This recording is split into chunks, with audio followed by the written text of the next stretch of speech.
I'm excited to introduce our guest for today and friend of the show. He's the founder and CEO of Vailshire Capital Management and a retired doctor. I like to call him Dr. Bear, but you know him as Dr. Jeff Ross. Jeff, thank you so much for joining us today. Hey, QP, how you guys doing? Fantastic. How about You yourself? know, Nice. they told us it's not a recession, so it must be fine and dandy out there. It'll be Uh, a recession when they tell us it's a recession. exactly. Everybody relax. So, Dr. Bear, I've been hanging out with far too many bullish people, and I think they might have gotten to me a little bit for a moment. Uh, would love just a temperature check. What are you seeing? What is your overall sentiment of what's going on? Great question. Let me first start by saying I hope you guys saw those commercials for the people that are watching this right now. Those commercials before this for the Amsterdam Bitcoin conference were awesome. Like, I think the advertising team, the marketing team has really stepped it up. So way to go, production team. I give it, that's like some of the best Bitcoin related content I've seen. Um, Back to the markets. So let's be bearish. Okay. So first of all, let me acknowledge the obvious. The markets are rallying hard right now. In fact, my trading system that I use for Vailshire for my clients and my hedge fund, actually, as of today, for some of the prominent assets that I have on my watch list that we like to invest in, they're actually today flipping from neutral to bullish. So despite my bearish outlook, take everything I say with a grain of salt because my trading system literally is flipping bullish today. Um, what do I look at?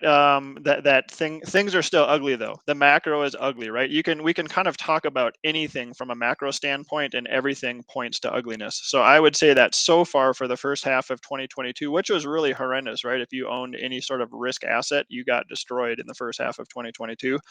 Um, that was kind of to be expected. I think that the narrative for the first half was inflation. People are scared of inflation. What's the Fed going to do? They're getting hawkish. They're turning hawkish. And that was the primary focus. I think what happened in July is we got really bad data, right? We got another negative GDP print. So we're in a technical recession, but not an official recession because Janet Yellen and the NASB says it's not yet one. So, okay, doesn't matter.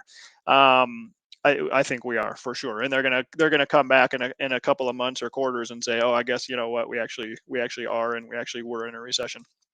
Um, so we look at things like that, right? We look at what is GDP doing. We look at the CPI. Print came in at 9.1%. That's terrible, right? That's huge. Inflation is hot.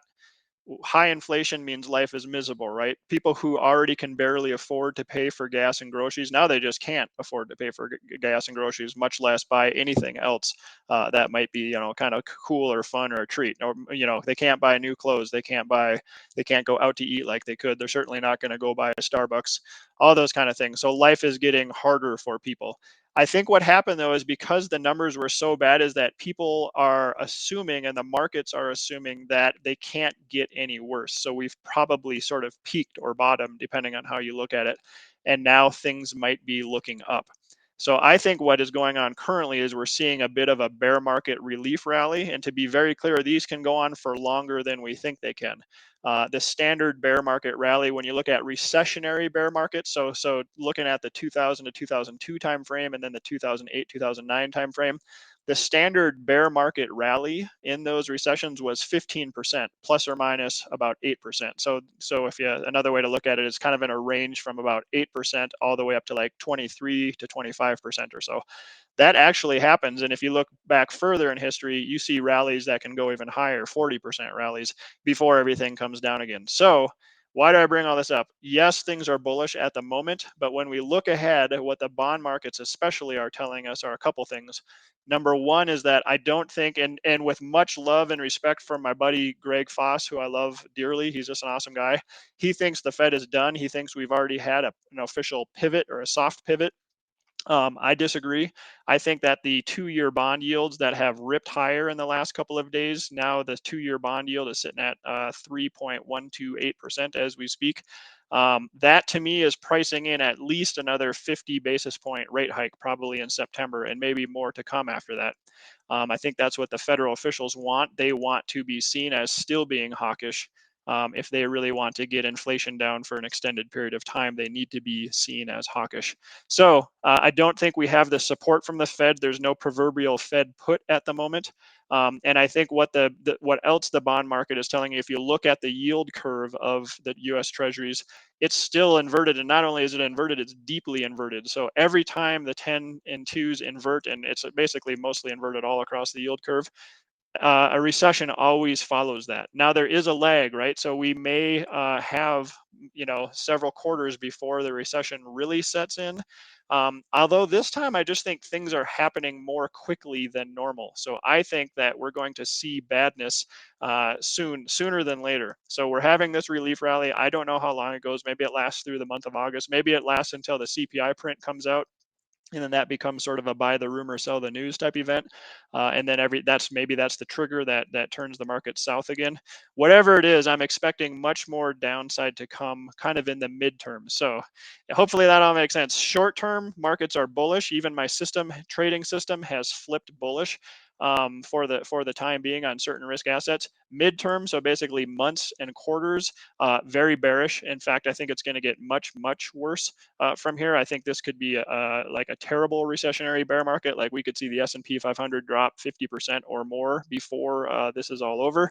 And then at some point after that, we bottom, and then it's glorious after that, because then these risk assets that are getting pummeled, then Bitcoin, which has been getting pummeled already. All of us who've been faithfully stacking sats throughout this year, right? 2022 is the sat stacker's paradise. We're still in it. Still a great time to be dollar cost averaging into Bitcoin. Then the bull market starts in earnest. I think we're talking 2023, 2024, 2025. Should be epic, should be great. That's kind of the playbook I'm following right now. And that was just a lot I threw at you. So I don't know if we want to go in any different angles from here. No, there's a lot of places that I'm going to take this conversation. So please bear with me. But I want to first start with the bond markets. Shout out John Ficori who flagged this for me. But as of I believe on Monday, the 3-year and 10-month yields in the bond market inverted, and that is actually, weirdly enough, I hate that this is the source that I'm citing for this. The Federal Reserve back in April put out a report saying that, oh, the 2 10-year yield, like that's not that important.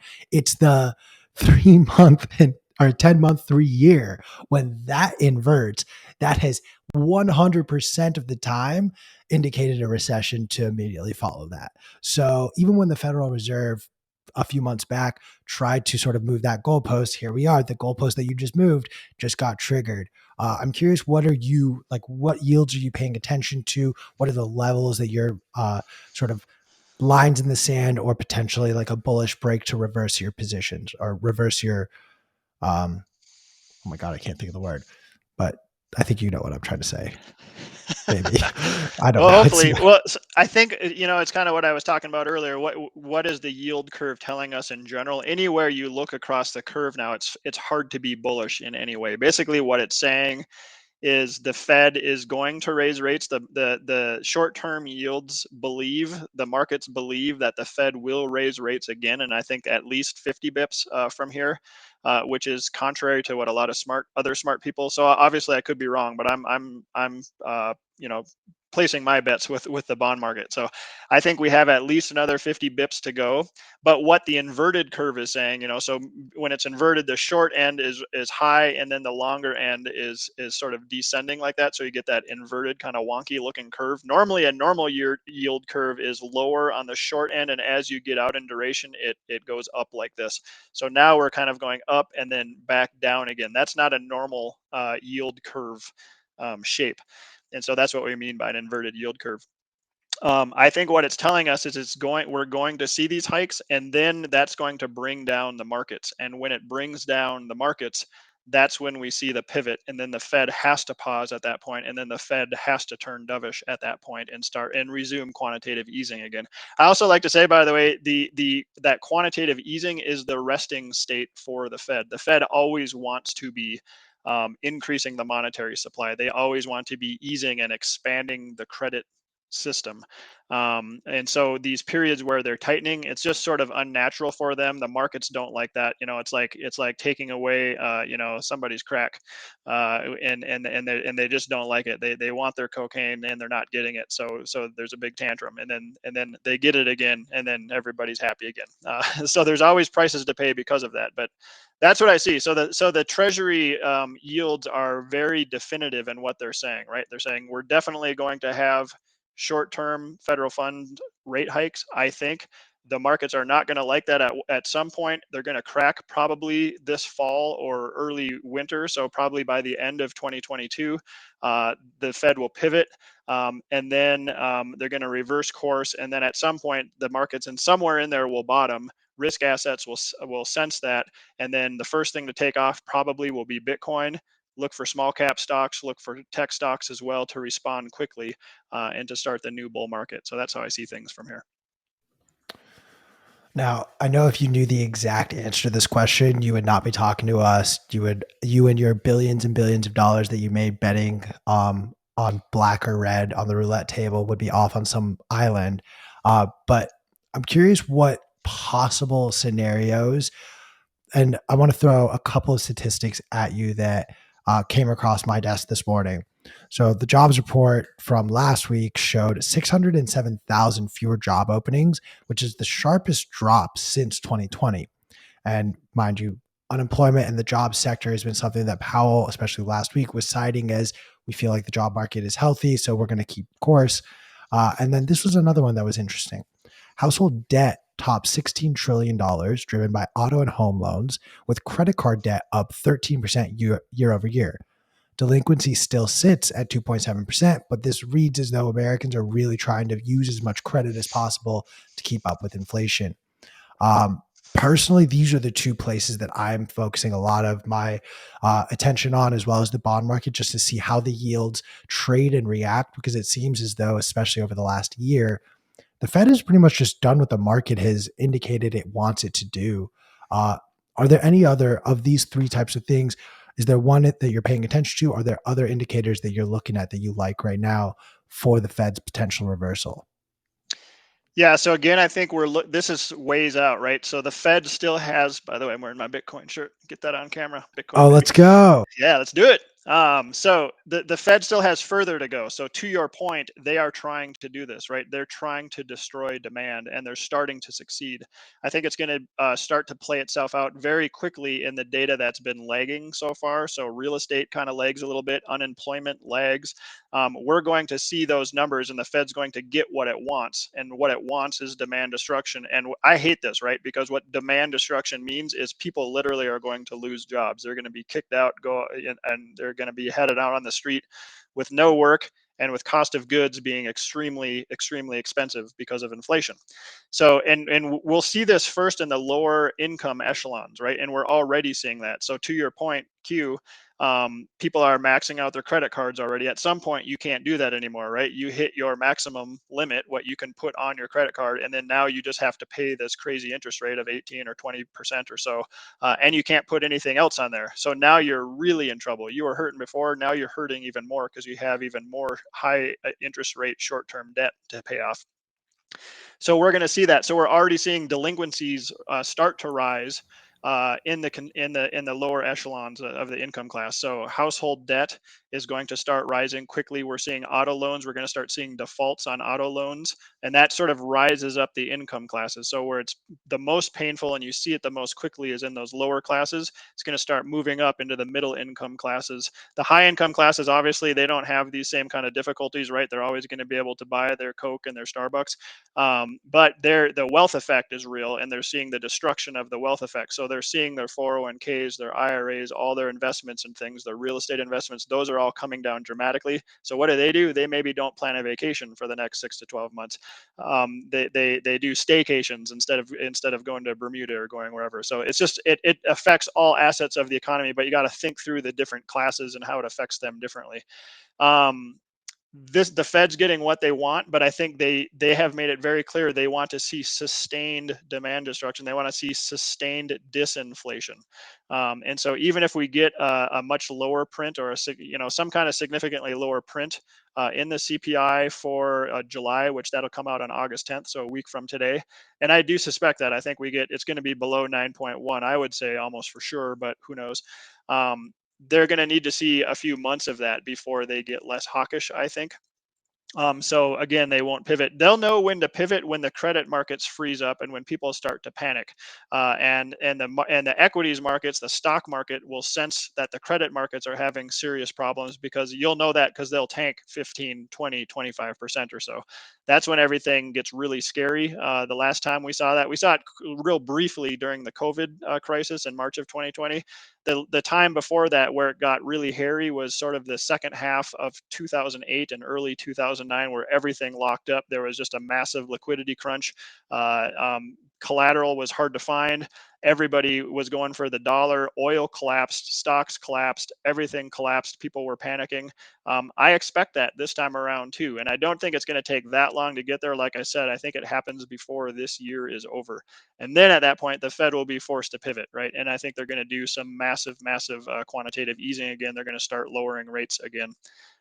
So it's kind of a bleak outlook, but all that I think is necessary before the Fed actually does pivot. They won't pivot before that. So I'm gonna sound like an asshole saying this, Jeff, and I have nothing but respect for you and all of your opinions. I've never agreed with you on your take on inflation, and I still don't. Okay. And it angers him greatly. Here's my And I know logic. why, because of wheat. No. Oh, Honestly, it all comes back to the wheat. Fuck Vladimir Putin for fucking me over on that wheat trade, but it's Yep. actually because of the price of oil. Yes, oil is now trading at less than $100 a barrel, but that 9.1% inflation read is not monthly, it's an annual year-over-year reading. The price of oil a year ago was trading somewhere between $75 and $81 a barrel.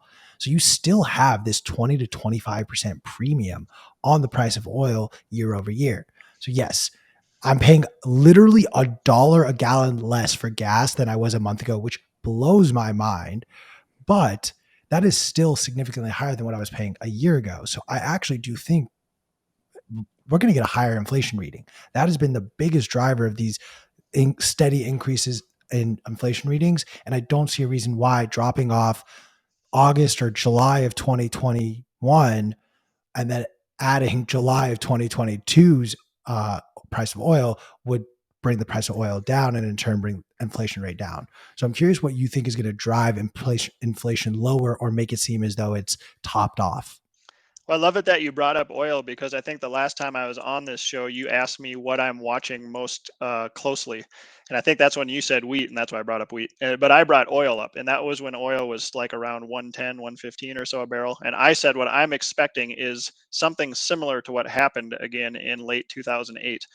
In 2009, basically, where oil, and this is what happened. And I tweeted this out yesterday. I showed a comparison. I said, is this a similar set? I think it might be. And from 2007 to early 2008, oil spiked. NASDAQ and risk assets in general, so equities, declined significantly. People were concerned about inflation. They were freaking about the high price of oil. Phase two, which happened sort of in the latter half of 2008, oil started to come down. The price broke and stocks rallied from there. The NASDAQ rallied. And what was the rallying cry? They said, we're through it. We're through the worst of it. Inflation is broken. Oil's down.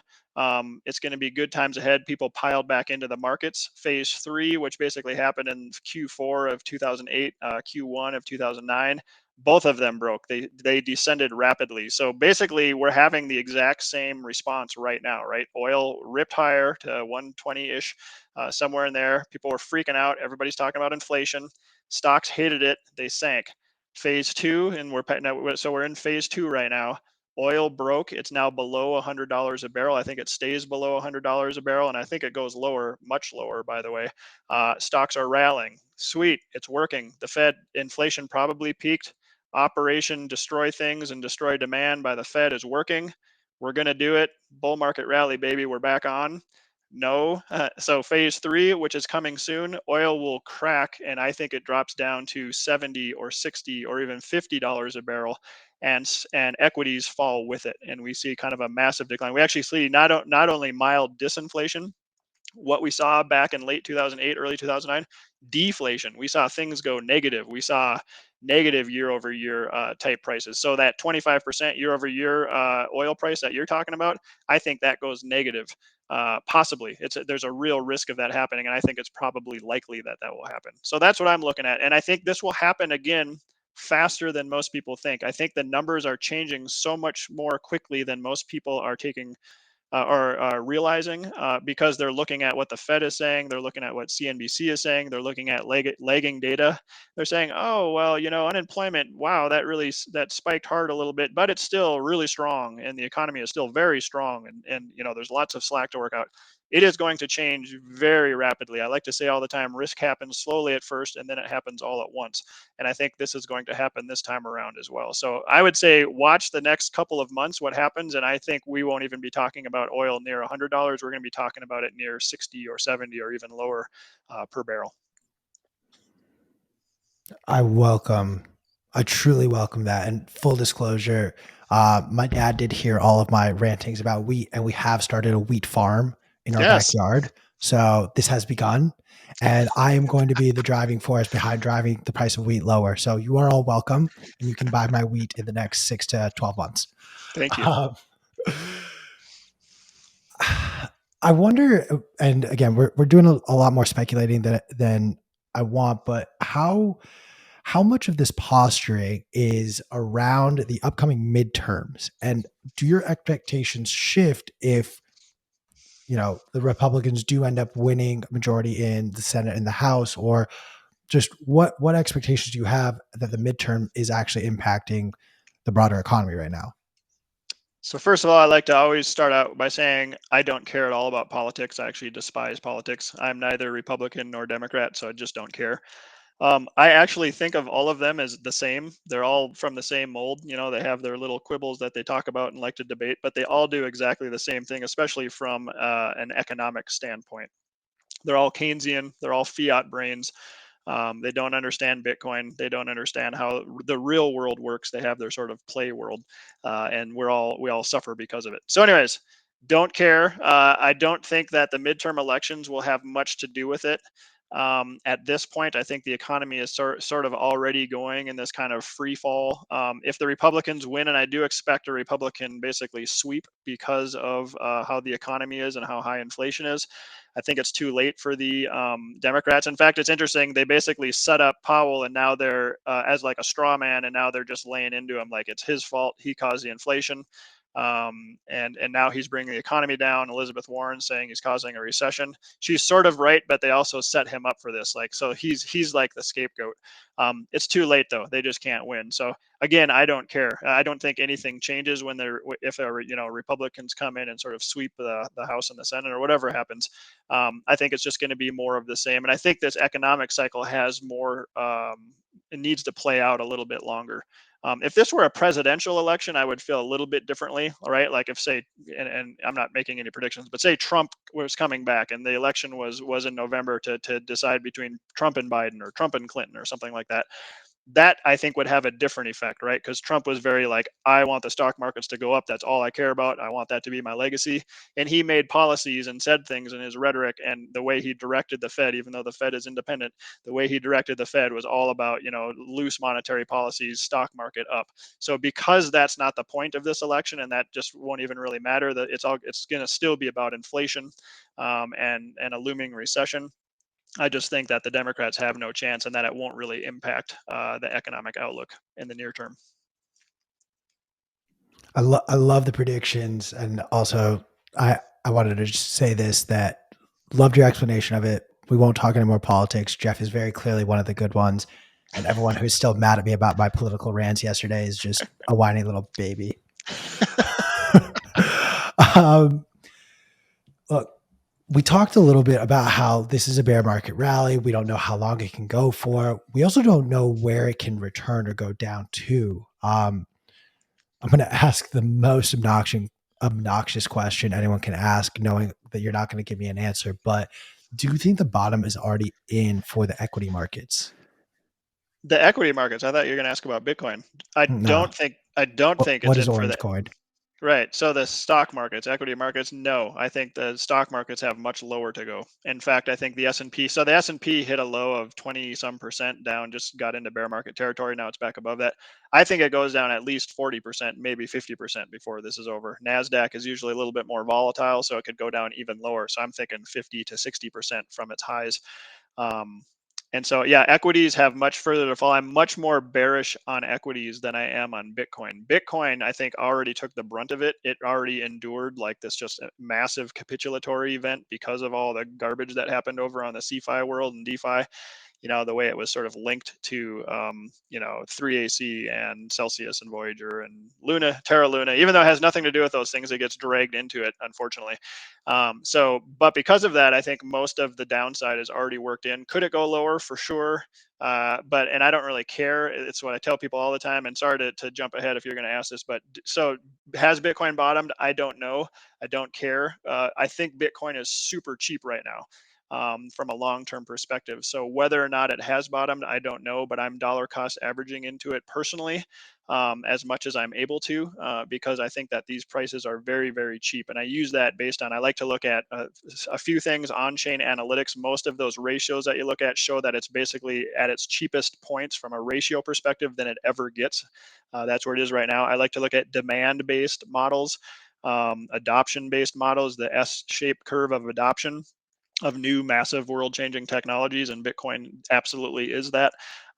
It's very, very early on the adoption cycle, and you can put price tags onto that. And right now, I would tag a fair market value price of Bitcoin based on those kind of models at about 35,000. And so it's trading at whatever it's trading at 23,000 right now. I think it's dirt cheap, so I'm buying. I don't make individual recommendations to people, but if you're thinking about Bitcoin and you're still holding off and waiting for a bottom, we may not go lower. This may just kind of grind higher from here, and you'll really regret it if you're not at least starting to dip your toes into the water at this point.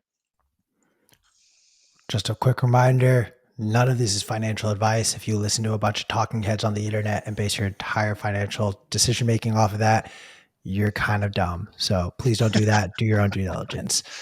I will say, leading into Bitcoin 2022, Jeff, I gave you so much shit because you'd be like, look, guys, this market, it's not going to hold. And I'd be like, you don't know what you're talking about. 500K by conference day. And you'd be like, I think you're a crazy person. Little did we know, P, how crazy you actually are. You're an optimist, man. You're just a fanatical optimist. I love it. It's the way to be. Deep insult. I'm wounded. You fucking fanatic. Yeah, you're absolutely right, though. I love it, man. It's hard not to be optimistic about the long-term future of Bitcoin, right? I mean, and so it gets you just so jacked up in the near term. But it's a major asset class. If I can real quick, somebody asked me on a different podcast yesterday, what do I think about the Bitcoin 4-year cycle and like, how is that going to play out for price? I said, I think the 4-year cycle is dead. I think Bitcoin officially trades as a major asset class, even though it's really small still. It's sub $1 trillion in market cap, basically. It trades on the whims and the winds of the economy and inflation and what the Fed's doing and all those types of things. So you have to think of it in those kind of terms. And so it gets jacked up. So even though we're talking about that demand-based model that I look at, and that where the price should be, sometimes it goes way out, it deviates to the upside when the macroeconomic conditions are favorable and when liquidity is abundant in the system. In fact, Dylan and Sam, I just tweeted that before I jumped on here, but Dylan and Sam posted something in their Bitcoin Magazine Pro subscription. It's the chart. It's literally how I think about investing, and it's how I think about risk on versus risk off. When liquidity is being pushed into, thank you. There it is. When liquidity is being pushed into the system, when global M2, that's one way to kind of interpret that, is increasing, that flows into risky assets. And Bitcoin, again, it's the ultimate safe haven asset. It's actually the ultimate risk off asset. But in the near term, for now, people don't understand Bitcoin. They treat it like it's a little tech stock or it's like a quote crypto, which I can't stand that. So I spend my life telling people that Bitcoin has nothing to do with crypto. It's just better money.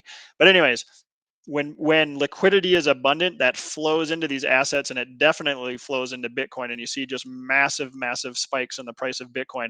And I think it's kind of obnoxious. It's much too high. It goes too far too fast, and that's why you have those parabolic move higher, and then you have those huge painful Bitcoin winters, right, where you go like 2 years basically, where the price just kind of crumbles and then goes sideways. We're in one of those right now. It's painful. But we've come down so far so fast, and now there's no liquidity in the system. At some point, when that reverses again, and the central banks start pushing liquidity back in, and banks around the world start loaning money, and the monetary supply expands again, a ton of that is going to go back into Bitcoin, and we're going to see just some incredible price action. First, to make up for lost time, because like I said, I think it should be around 35K or so right now, and we're sitting at 23. And then to get, go bananas again and to go parabolic again, and who knows what those prices will be. But I think we're definitely well into the 6 digits by that point.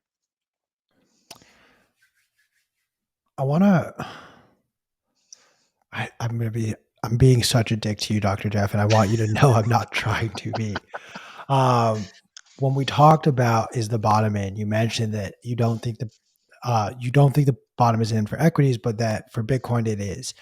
That would assume that the correlation between the two should, in theory, have been broken. What signals do you have for that? Is that the right conclusion to draw from your statement? Am I just being a jackass trying to do gotcha journalism on you? You're welcome to say that as well.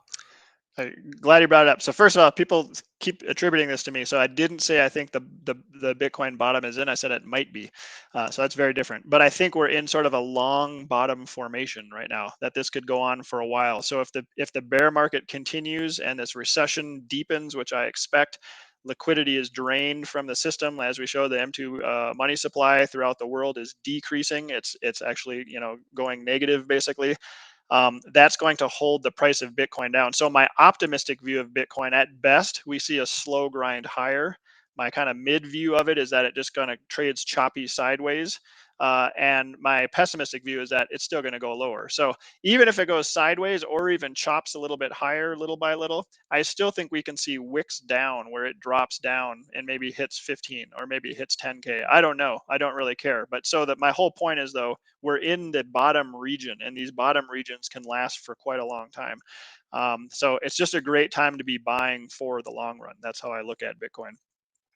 Regarding decoupling, yes, that would imply that Bitcoin is going to basically decouple from equities. I think we're already seeing that a little bit in fits and starts, but I think that will become more prominent as this year continues. I think equities have further to fall, and I think they're going to be the place to avoid. So I'm personally taking that as I think it's wise. Again, not right now and not individual investment advice, but I think what we're probably going to see is equities fall much further. I plan on shorting them on the way down and probably putting some proceeds into Bitcoin, which I think is dirt cheap at these levels. Did that answer your question? Mm-hmm. Thank you for that. I can stomach that and allow it. Go ahead, P. I wanted to feel free to keep going, get down this track. But at some point, I want to get your thoughts on what's going on with Taiwan and China and how that affects your macroeconomic view. I don't look at geopolitical events, but the models that I use because I look at price action and momentum and volatility. Those things definitely affect price action and momentum and volatility, but I don't really care about them, if that makes sense. I think what's going on in Taiwan with China and the US is 100% predictable. I think it's absolutely going to happen, that we're going to have some sort of conflict.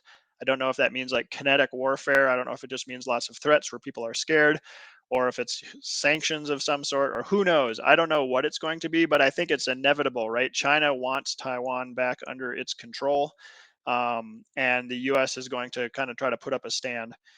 I don't think of that in terms of like, it doesn't affect me in any way, because it's impossible to know how the market will digest that, right? So if there's a lot of people like me that think that's going to happen, then you could say, well, it's probably priced in, but we don't know the time of it when it's going to happen. So is it really priced in, or theoretically priced in? All those kind of things, you just never really know. Like the outcome of the Russia-Ukraine war, we don't know. We don't know when it's going to end. We don't know how much is priced into the markets right now. So that's kind of a long runaround answer to say I don't base any of my trading or investment decisions on news events or possible news events. I just let the market price action kind of tell me what to do. Got it. Got it. Yeah, I was definitely more curious on just your take as an extremely intelligent individual about what's going on in the world and what's going on there and what we expect to see. So you answered the question. I think, and just one more final thought on that. Taiwan is a very highly valued target, right? I mean, the semiconductor industry is mostly based there. It's very high value real estate, and so China wants it, the U.S. wants it, the Western world wants it to remain free. It's going to be the source of much conflict for sure. Much more than Ukraine. And no offense, I mean, I feel terrible for the Ukrainians and everything that's going on. I think Putin's a dick, all that kind of stuff. But Taiwan is going to really raise the hackles of the entire world because Absolutely. of what it involves. So, yeah. Only because P brought up Taiwan. What are your feelings? All right, let me rephrase this. Why should we not be following every single trade and move the Pelosi's make in the current market climate right now? And I'm dead serious on that. Maybe you should. That's one strategy that you could do, right? I mean, if you want to do that, they obviously have an inside scoop. They literally can do legalized insider trading, and they can literally trade on something and then make the laws and push them through and get what they want. So they have a huge advantage by being inside it, by doing legalized insider trading. I think it's atrocious that politicians are allowed to do this. It's just unconscionable. Like, I cannot even believe they're able to do that. But there's no way they're going to change that because it's so lucrative. Like, it's I would just love to be able to do that, but of course I can't. If I did anything like what she did, I would be in jail and my business would be shut down, right? So yeah, that's a viable investment strategy. You could literally just do what Pelosi does. Now she's not God, right? And she can sort of push the markets and she can sort of push legislation, but she's not 100% in control. So she could fail. She could put everything in NVIDIA and then push through this bill, and the markets may reject that for whatever reason, or the bill may not go through, and then you're stuck holding something that you thought was going to go up but didn't go up. So everything has its risks. It's reasonable to follow her trades, I think, because obviously she's pretty successful and she has the insider track. But I'm just not interested in that kind of stuff. I just like to stay as far away from politicians and their actions as I can. So that's why I love Bitcoin so much, because I can just completely be on a different track, a whole parallel system, a whole parallel world from these fiat politicians. Man, I was gonna say, like, I could not agree with you more. I find oh god, so much of the political game, it like makes me like I have so much respect and appreciation for people like Jason Brett, who we had on, regulatory Jason, we had on yesterday, because like he is able to step in there and do real good and make really, really positive changes, for the Bitcoin space on that side. But for me, I just feel like ill the more I think about it. Like, it's like, to your point, I mean, like, what the actual fuck? Like, how can anyone talk about the situation with regard to insider trading and politics and not just instantly come to the conclusion like, oh, this is totally fucked? Like, why is it legal for them and not for other businesses? Yeah, why are they immune to? Totally with you, P. And I'm with you on, like, I'm so thankful for people like Jason and all the people who are Bitcoiners and who I think have a kind of a more accurate view of the world, but are also into politics. So thankful for them, because I don't want to have any part of it. I want nothing to do with it. I mean, I can't even watch politicians talk. I want to like throw stuff at the TV when I hear anybody from either side. And that's why people ask me what my affiliation is, or they make assumptions. Like, I don't like any of them. There's a couple, obviously. There's a few good ones around. But oh my gosh, like I listen to those guys talk and I just want to like kick the TV in and burn it down. But maybe we should move on from politics. I was about to say, you've entertained us far more on the political conversation than I think you ever have. So thank you for that. Yeah, you bet. You mentioned earlier about how the price of oil has been trading almost synonymously with the way it traded in 2008. And not too many of us need a refresher of what actually was happening in 2007 and 2008. I brought up earlier just sort of the consumer credit reaching a certain level that we haven't really seen ever before. The housing market's different. there's a lot more equity owned by homeowners versus the negative equity that you saw in 2007. What are other clues that you are seeing in the market right now that could lead to something catastrophic the way we saw in 2007? Or are there no clues like that? Are things like kind of fine and that is like a black swan type event that we, barring a global pandemic 2.0, 3.0, I don't know what strain they're on at this point, 8.0, whatever, barring something like that, like we should in theory be actually fine. And you're talking specifically about real estate? I'm just talking anything in general. Okay. Uh, Well, More consumer credit, or like the credit markets in particular, but y- any of those specific ones. yeah, I mean, I'm watching all of that. Well, first of all, let's talk about housing. Housing, I've been telling people for months now, housing will roll over absolutely. And I had literally like real estate agents and mortgage brokers and people telling me I was wrong. And they're like, you can't be serious. Like supply is so low, demand is so high. There's no way this will turn over anytime soon. I said, watch how fast it happens. It will happen so fast you won't even believe it. Prices are going to start turning over. We're going to suddenly see this influx of supply, and demand's going to drop precipitously. Prices are going to come down, and it's all going to happen. And anyways, so I'm not tooting my own horn, but I'm like, this is how fast things can happen. And so we're already seeing that in real estate. I also like to make very clear, I do not think this is a redo of 2007, 2008, 2009 for real estate. Real estate will absolutely come down and come down further, but it's not going to be this just absolutely, pure decimation of the real estate market. It's not going to wipe people out. We don't have the subprime issues that we had way back then. So I'm not predicting death and destruction for real estate, but I do think it comes down significantly, and we have more to come. What gauges am I watching? All of that. Like I still think that the truth can still be found in the bond markets, and so I watch those very closely to see what happens. Like I think we're still going to see a rate hike, right? I talked about this earlier, 50 bips at least from the Fed in September, at least as of now. That's what it's showing. And I'll change if the data changes. And I did change recently because I just watched the Fed officials come out yesterday, and then I watched what happened to the 2 and 10-year yields, and they both jacked up. And they basically said, we believe you. We believe you, Fed, that you're going to raise the next at the next rate hike. You're going to raise about 50 bips. So for now, I think that's what happens. But the bond yields, the bond market also is what directs the Fed, and the Fed doesn't necessarily direct the bond market. And so what I mean by that is the 2-year and the 10-year Treasury yields basically put a cap on how high the Fed can raise rates. If they go above and beyond what the 2-year is, the markets are going to absolutely panic and freak out. And that's where we start seeing like a credit crisis, and we see bonds go kind of no bid, and all of these things happen, and the equity markets collapse like precipitously. Those are the kind of things that happen. So that's what I'm watching. I'm watching to see what happens. I'm watching to see. I don't care as much about inflation, even though that's what's on everybody's mind.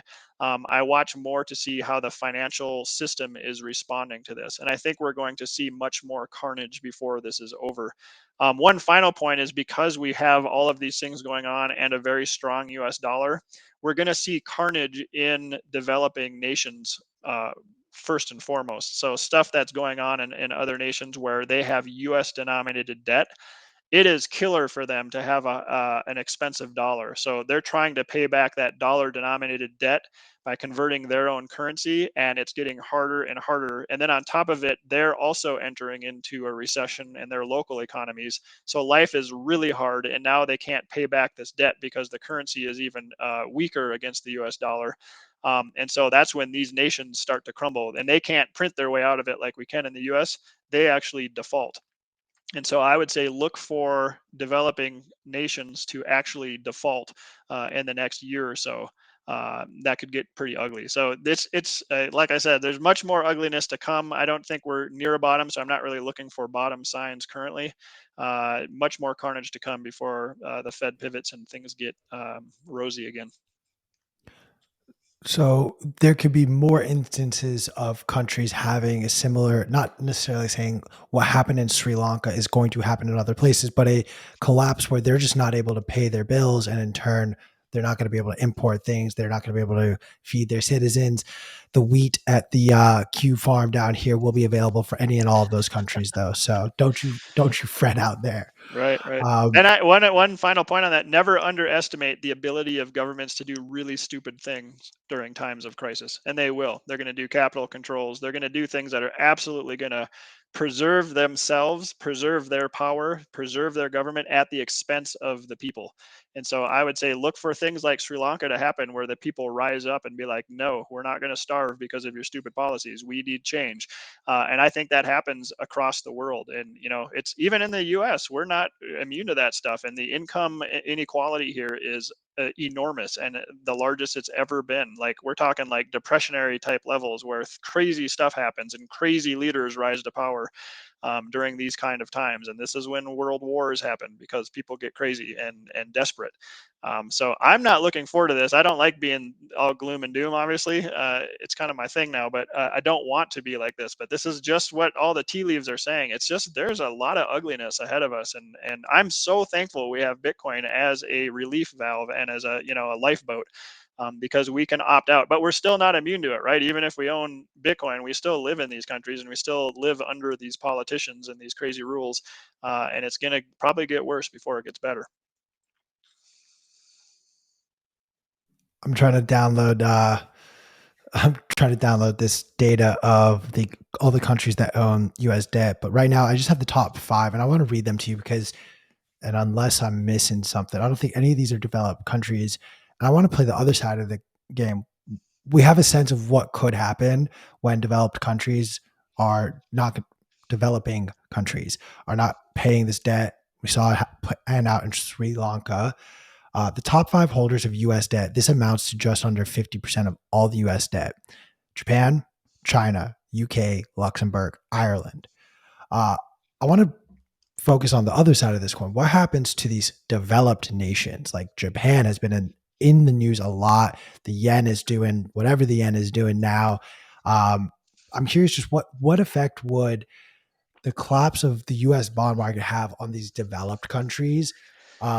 Would they hiccup or would they kind of just continue to operate status quo and be like, oh shit, we have some new excessive losses, but we can operate and we'll continue to operate? I think this is the first time in a very long time where developed nations are actually at risk. So I think we're seeing huge weakness in Japan right now. And Japan is actually at risk for, they just run the printing press too, like we do here in the US. At some point, they're going to have a collapse in the confidence of their currency. And we could see the end of the Japanese yen if things go very poorly. I think before this is all over, my take on it, we have kind of 2 blocks forming in the world right now, right? We have China, Russia, and all the people who are sympathetic to them, and then we have the U.S. and Europe and Japan and other countries kind of that are sympathetic to us. I think what's going to happen is as the European and Japanese economies crumble further, and they will crumble further, it's going to get ugly. I think the US is actually going to do something kind of unprecedented, and they're going to buy Japanese debt and European debt in bulk. And I think and it's going to be this big facade of expanding monetary supply, purchasing other countries' debt so that are the debt of our allies. And I think they're probably going to do the same. And it's going to be this almost indiscernible accounting of who owns whose debt. And we're all going to sort of be supporting each other. And then if that's what's happening, we're going to be like, well, where's the base of all this? Like, how do you even determine who's solvent if everybody just kind of owns everybody else's debt? So I think we're going to see more of that. I think China kind of wants out. Obviously, they've been decreasing their amount of U.S. Treasuries for the last many years because they saw the writing on the wall. I think wisely they did. And so that's just sort of the system we're going into. And again, all of these are symptoms of the end days of the Keynesian economic experiment. When you have fiat that's based on nothing, eventually it comes to an end. And eventually people start to say, why would I want this currency if you just continue to expand it on a whim and buy this debt, which is based on that currency, which is based on nothing, literally nothing? Why would we own this? And so then that's the best marketing, by the way, for Bitcoin. Like, what if you had a currency that's actually sound and hard and won't change and is not susceptible to the whims of politicians and central bankers? So, anyways, I digress, but I think this is it's all inevitable, and it's going to happen, and it's all going to be ugly, and it's going to create just massive volatility throughout. We're going to see these huge asset inflations intermixed with huge deflationary busts. And I think that happens basically throughout this entire decade, and it's going to be ugly.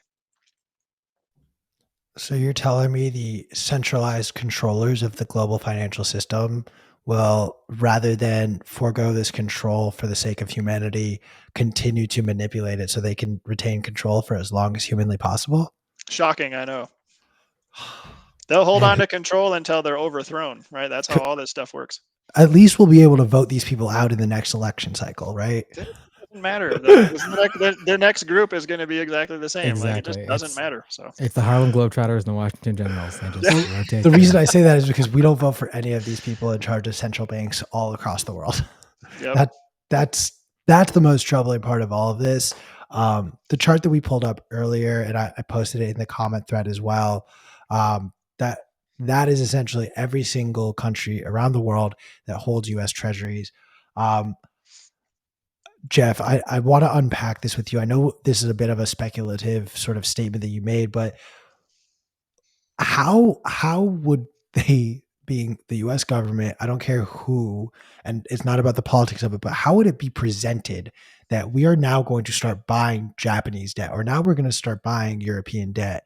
What would that narrative be, or what do you expect the narrative to be, so that people kind of just like go on with their days and don't question it? I think the way it will be marketed from here in the US is that we're the good guys, we're the strong brother, the strong parents that are going to help out our beloved allies, and they're in a lot of trouble. They're in our system, but you know what? We need to stick with them like they stuck with us. So we're going to expand our monetary supply, and we're going to purchase just crazy amounts of their debt in order to sustain the system. And so it's kind of like I have a bigger credit card than my two friends that are barely making it, and they've already maxed out their credit card. So I'm going to take your debt and I'm going to put it on my credit card, and then everything will be good. And if you understand how the real world works and the economy works and finance works, you understand that that's not a sustainable solution, right? And so that's what I think is going to happen. I think they're going to sell it like we're doing a good thing. I think probably like places like Japan and Europe will actually probably respond positively in the short term. It may help this crazy fiat fiasco to last for years and years longer because of that. Every time we have one of these crises, something happens and we see these kind of new kind of regime changes or like paradigm shifts, things you weren't supposed to be able to do, you can do. Like, hey, we're going to cancel the debt of whatever, all student debt, we're going to cancel auto loan debt, we're going to just do all these things that you're not supposed to be able to do based on the current paradigm, but then something changes, they don't waste the crisis and they change the rules. And that will allow the fiat system to kind of limp along further, and that'll be the foundation of the next huge asset bubble before we have the next massive deflationary death spiral as well. So it continues, the fiat fiasco continues, but in the meantime, lots and lots of smaller fiats, and possibly one big one, Japan, and even the euro, I think, is at risk this time around. I think those fiat currencies may go down, and that purchasing power is going to get transferred somewhere. I think most of it goes into the U.S. dollar. Some of it, the people that are sympathetic to China and Russia, purchasing power will go to them and to their currencies. And then the third and the more obvious one is into Bitcoin, and that's how Bitcoin grows and becomes much larger in the coming years. All right, so I have a very biased take on this, so P might need to take over this part of the conversation. But when you say things like, oh, if they just started forgiving random loans like auto loans or student loans, it would help the fiat system continue to last for a little bit longer. Why would it be able to last longer?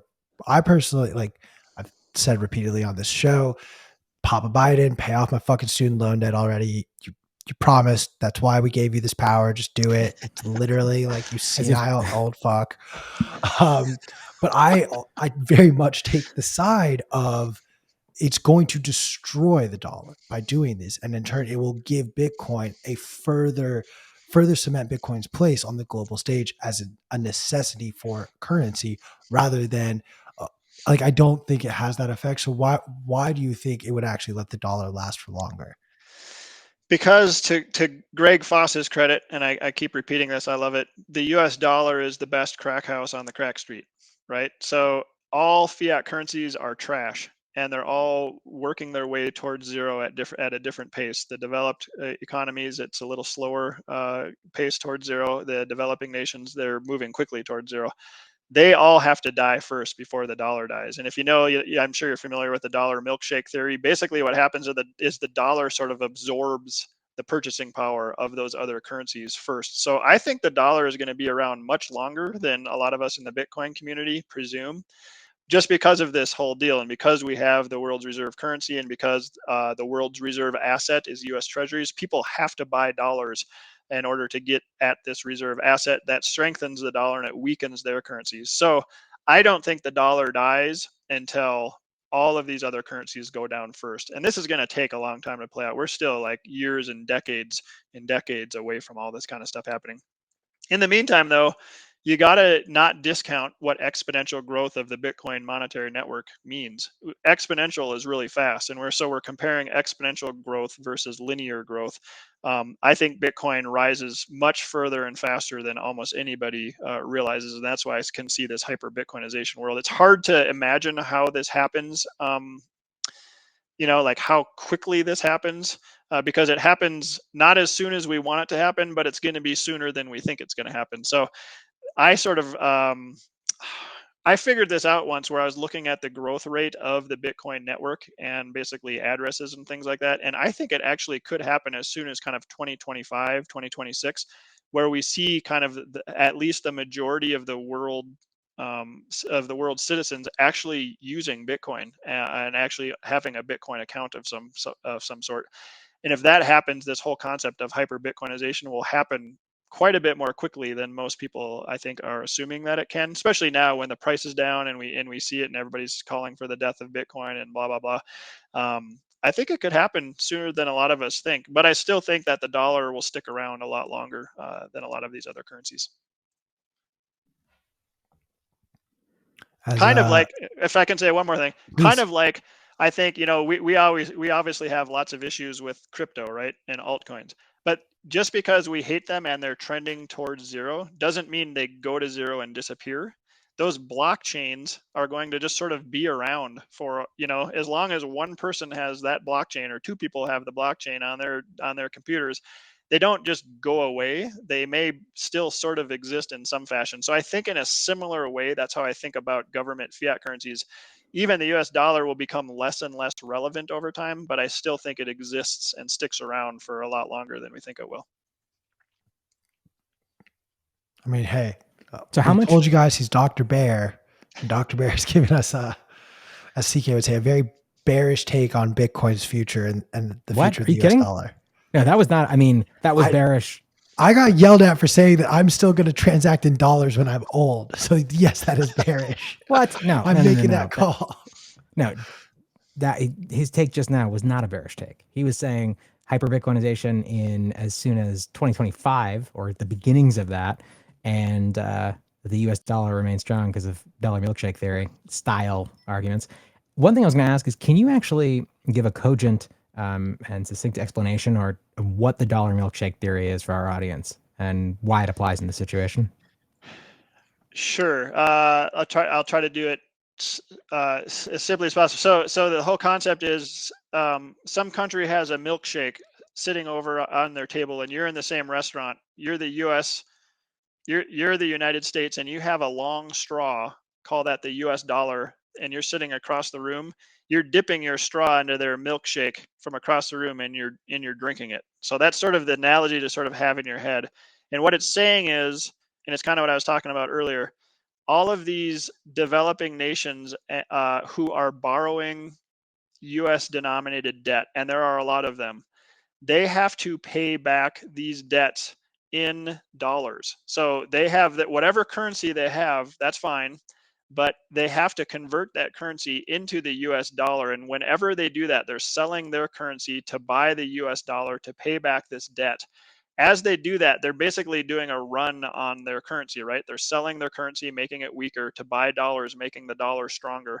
And that goes on all over the world all the time. And when we get into recessionary type conditions, what happens is the dollar gets even stronger. These countries are also in a recession. Their economies are weak, even weaker than ours. Their currency is extremely weak towards the dollar. So now they have to sell more and more of their currency to buy more of the US dollars to pay back this debt. And eventually they can't do it anymore. And what happens is the value of this currency, this developing nation currency, goes into the dollar. It's a pure speculative type attack, and they just can't afford it anymore. And so they have to then they get absorbed by the US dollar.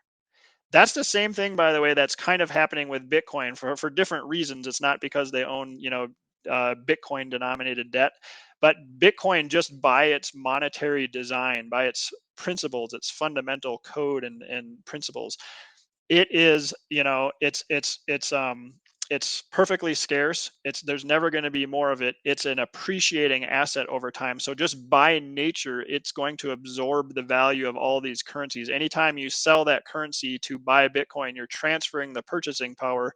You're basically weakening your currency to strengthen the Bitcoin currency. And the only way that can go over time is up, as long as people continue to adopt Bitcoin and to start to use Bitcoin. So I don't know if I did a good job explaining that, but that's kind of what the theory says. And I think it's inevitable that stuff is going to happen from the perspective of a strengthening US dollar. And then on the side here, sort of related, we're going to see strengthening of Bitcoin and the Bitcoin monetary network for similar reasons. The purchasing power has to go somewhere. A lot of it's going to go to the US dollar first and the Chinese yuan first, but then it's going to go into Bitcoin ultimately. Couldn't agree with you more. Pickled Do 4K. decisions like Vladimir Putin saying, I don't want to accept US dollars for our oil, only pay me in rubles or Bitcoin or gold, what effect does that have on the strength of the dollar on the global stage? Well, it definitely weakens it, right? I mean, anytime you're not, so basically what they're saying is, screw you, America. You screwed us, so we're screwing you now. And they've wanted to do this for a long time, I would suggest or surmise. I don't know, obviously, but I'm guessing they have, and China's the same. They're like, why are we on this crazy US dollar system that basically hurts us and it helps the US? So they're saying we no longer need to sell our currency to buy US dollars so that we can buy oil. And that's what the system is like throughout most of the world, like it is with the whole treasury system. Now they're saying, you know what, screw the dollar, we're doing it all in our own currency. So we're not going to weaken our currency so we can strengthen your currency and put you in a better position. We're going to take that benefit and achieve all that benefit for ourselves. And so that's what's happening. That's what's happening in Chinese and Russia right now. And that's going to increase over time for sure. The US dollar as the world's reserve currency is on a steady decline. And it's not going to reverse, I don't think, anytime soon. I think it's just going to continue to decline over the coming years.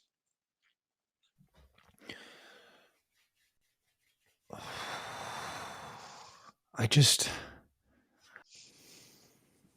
was the most intense sigh I've heard in a long time. I know. I can't wait to hear what you're going to say. I'm trying to not take the political route to ask this question. No, don't stay away from it. That's fine. So let's play a little game. China is now under sanctions because they did something directed at Taiwan. It sounds political. This is political. I know. We can talk politics. That's fine. I just want to give them a hard time. I want to kind of play this with the China of it all, because China has so much of our debt, and we've kind of seen now what the playbook of, hey, if you do something that the U.S. doesn't agree with, as Iran has seen for the last 50 years, as Russia is now quickly seen. What happens when China enters some sort of a sanctioned period of time? Why would they not then try to go ahead and follow the Russian playbook and strengthen their own dollar, further diminishing the value of the US dollar on the global stage? Is that a scenario that's feasible? How much weed did I smoke before coming on this show today? Am I a crazy person is what I want to know. Well, first of all, you are a crazy person. You probably did smoke too much weed, but that's not the point. Good question. Just kidding. So Yes, I say that's absolutely what they're doing, and that's absolutely what Russia and China are doing. I think they're colluding on this. They're banding together. They're saying the U.S. has, and from their perspective, the U.S. has screwed us for so long. Why are we allowing this? I think this happened long ago, like a decade ago. They decided, you know what? What are we on this system for? Why do we keep buying U.S. treasuries and supporting the U.S. military industrial complex? Why wouldn't we take a different approach and try to get off of the US dollar as the world's reserve currency?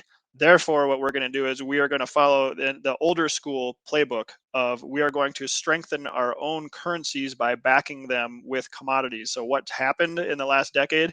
China was buying commodities like crazy. They were stockpiling commodities. Russia is very commodity rich, right?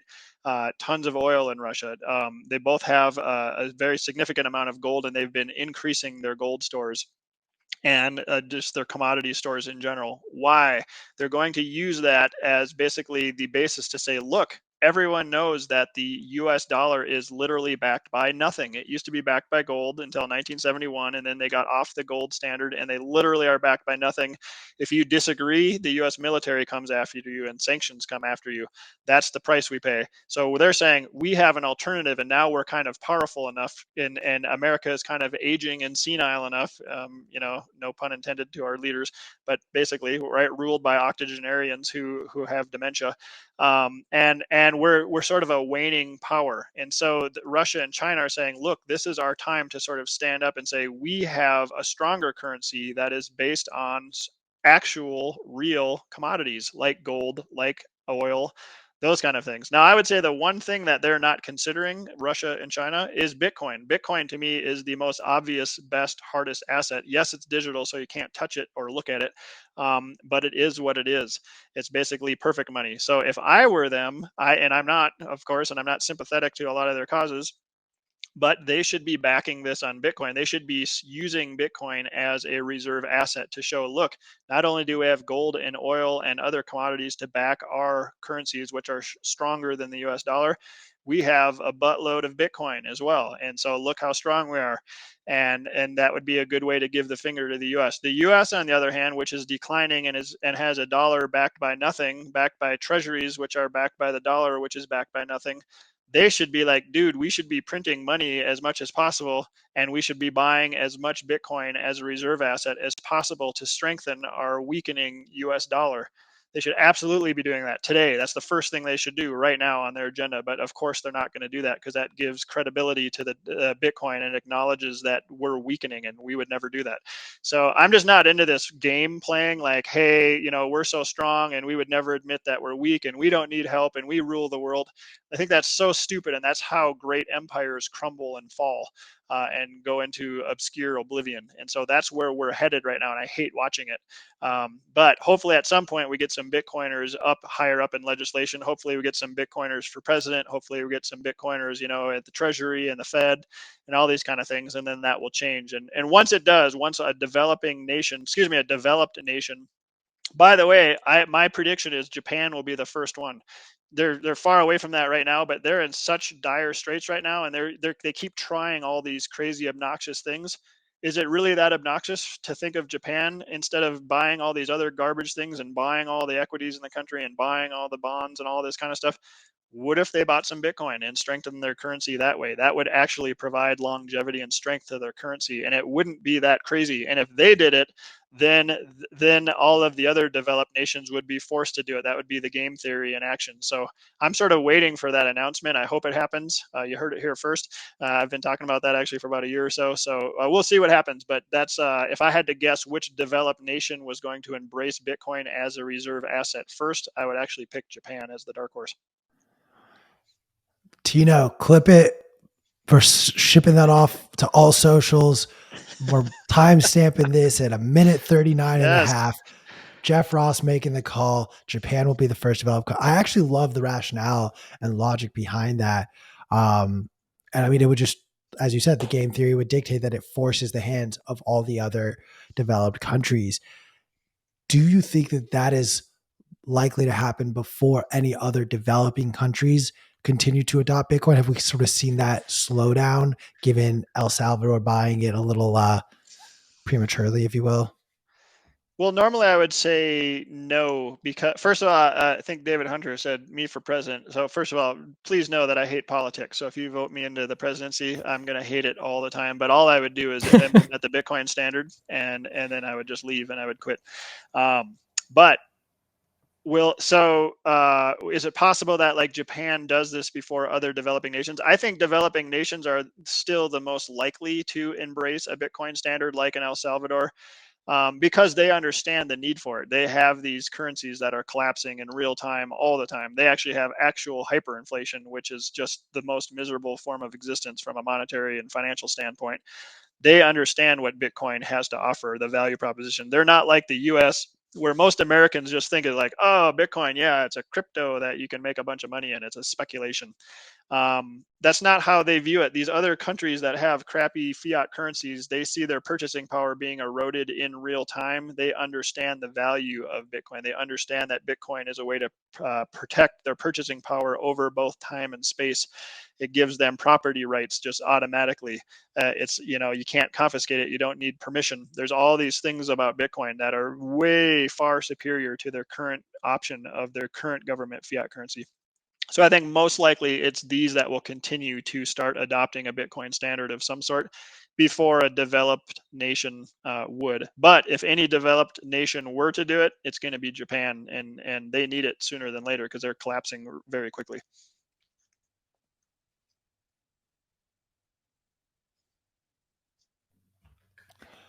I just finished rereading The Mandibles, and the experience that the characters have in it of like slowly coming to understand, and many of them being kind of delusional about the situation for the period of this. By the way, The Mandibles is a book.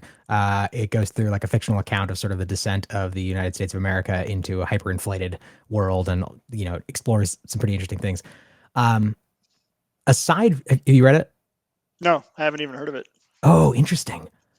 Oh my gosh. Okay. You got to check it out. You will love it. It's a really, really interesting book. It doesn't, I cannot remember the author's name. It's escaping me right now. 1987 meets today. You mean 1984? Yes. Thank you. That is the funniest thing you've said all week. Whoa. The year was 1987. Whoa. George Orwell was trapped in, yeah, great book. I won't waste everyone's time, but it just it goes through. It doesn't talk about Bitcoin. That's just not a concept in the novel, but it goes through the United States, defaulting on all their debt and all this crazy stuff, and the politics and the experience of different sort of classes of the country coming to exist in that new world. But I guess I'm curious what. We've been talking now for, over an hour. What have we not asked about? What are the important parts of this conversation that we haven't discussed today so far? Well, that's a pretty broad question. And I ramble so much. I feel like I talk about everything when I talk. So, or maybe another way of saying it is, what are people that are in the Bitcoin space missing? And maybe we've already talked about this today, but like, what are some major pieces that you think about or that you've thought about recently that are not being discussed openly enough? Yeah, well, that's good. And so one thing that I think about a lot that I don't see getting talked about on Twitter much, especially Bitcoin Twitter, is kind of what I was saying earlier about Bitcoin being, because of its properties, because it's a sound money, because it gives you property rights, because it's permissionless, because it's unconfiscatable and secure and decentralized and apolitical. So many Americans still don't get that. I see this all the time. I get invited into rooms that people are trading Bitcoin, and it kind of drives me nuts. Only because they're completely missing the point of it. Bitcoin is savings. Like, it's literally just the greatest savings technology that's ever been invented. It's world changing, it's country changing, it's social justice for a country, for people who are being oppressed by their government regimes and politicians who do absolutely stupid things and destroy their countries. Bitcoin literally can protect you from that. And so what I hate hearing, and I hear it all the time, is talking about trading strategies for Bitcoin, right?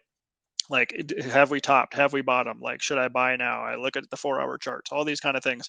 it's just completely besides the point, and it's missing everything. That's actually why I love Alex Gladstein, by the way. I haven't met him personally. I've talked a couple times on spaces with him, but I don't know him personally. I love what he does, and I love his heart, kind of his heart for humanity and his heart for social justice, because I think that's sort of at the core and the foundation of Bitcoin. Is it's better money for the plebs. It creates a better world from the bottom up. And so I think we should be fixated on the price of Bitcoin way less than we are, right? And again, it's something that the rest of the whole crypto space, which has nothing to do with Bitcoin, but it gets attached to Bitcoin all the time, and people think they're similar, has nothing to do with that. And that's all speculation, arts, entertainment, gaming, whatever, and that's sort of like the Las Vegas side of things. But Bitcoin itself is better money for the world. And so I just like to kind of emphasize that point every once in a while. Like, why are we here? Why is Bitcoin better money? What really can it do for people? And this is what it does. And people in these developing nations all around the world who are struggling mightily, like people in Sri Lanka right now, people in the Ukraine who are under attack, people in Argentina and Turkey and all that. You can pick countries with all these crazy things going on right now.